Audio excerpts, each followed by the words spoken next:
عثمان بھائی، درود پاک کے حوالے سے سوال ہے کہ جب ہم دعا کرتے ہیں تو کون سا درود پاک پڑھنا چاہیے اور کتنی مرتبہ درود پاک پڑھیں کہ ہماری دعائیں قبولیت کے درجے کو جا پہنچے؟ آپ کے سوال کے ساتھ ملتا جلتا ایک سوال صحابی رسول صلی اللہ علیہ وسلم نے بذات خود نبی مکرم صلی اللہ علیہ وسلم سے کیا۔ اے اللہ کے رسول صلی اللہ علیہ وسلم، میں آپ پر کثرت سے درود پڑھتا رہتا ہوں، دعا کے وقت میں کتنا درود پڑھوں اور کتنے وقت دعا کروں؟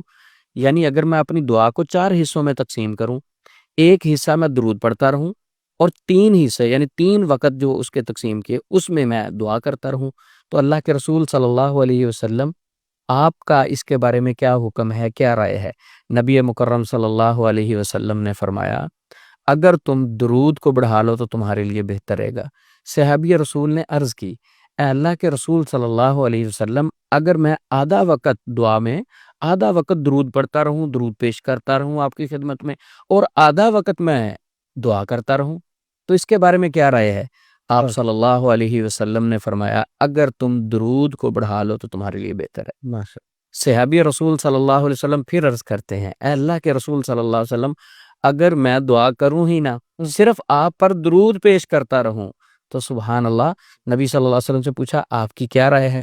آپ صلی اللہ علیہ وسلم نے فرمایا، پھر تو اذن تو کفا ہم کا، پھر تو تیرے سارے غم اور فکریں دور کر دی جائیں گی۔ سبحان اللہ، وَيُغْفَرُ لَكَ ذَنْبُكَ، اور تیرے گناہ بخش دیے جائیں گے، گناہ معاف کر دیے جائیں گے۔ سبحان وکاس بھائی، اگر کسی شخص کے غم اور فکر اس دور میں دور کر دیے جائیں، کتنا خوش نصیب آدمی اس سے بڑی تو کوئی بات نہیں۔ آج کل تو لوگ ڈپریشن کی گولیاں، انزائٹی کی گولیاں، نیند نہیں آ رہی، وہ کہتے ہیں جناب میرے پاس دنیا کی ہر نعمت موجود ہے، لیکن عثمان بھائی سکون نہیں ہے، سکون نہیں ہے۔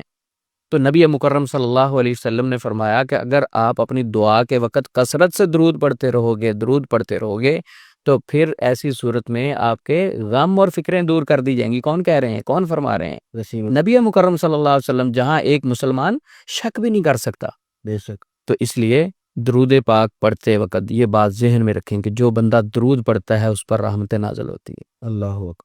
اللہ تعالیٰ کی رحمتیں جس شخص پر آئیں تو اس کے غم اور فکریں پھر دور ہو جاتی ہیں۔ تو ہر شخص کو درود ابراہیمی کو سب سے پہلے میں یہ ریکمینڈ کروں گا، درود ابراہیم افضل درود ہے۔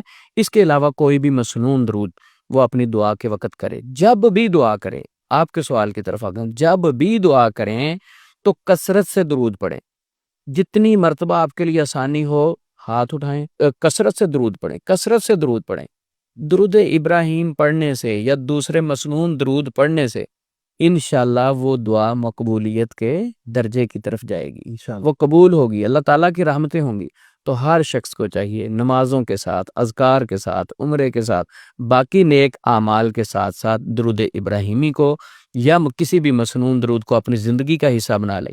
میں یہ کہوں گا کہ اگر کوئی بھی شخص انزائٹی میں ہے، ڈپریشن میں ہے، سٹریس میں ہے، پریشانیوں میں الجھا ہوا ہے، اسے محسوس ہوتا ہے اس کے راستے بند ہو چکے ہیں، درود ابراہیمی کو یا کسی بھی درود کو اپنی زندگی کا حصہ بنا لے۔ میں اکثر کہتا ہوتا ہوں، ہر نماز کے بعد اگر 20 مرتبہ کوئی شخص درود پڑھنا شروع کر دے تو دن میں کتنی دفعہ ہوگا؟ 100 دفعہ، 5 نمازوں کے ساتھ۔ بے شک۔ تو جو شخص دن میں 100 دفعہ درود پڑھتا ہے، بے شمار ایسے پیشنٹ میرے پاس موجود ہیں جو بڑے پریشان تھے، مسائل میں الجھے ہوئے تھے، اللہ تعالیٰ نے ان پر رحمت فرمائی، ان کا سارا مسئلہ حل ہو گیا۔ اللہ اکبر۔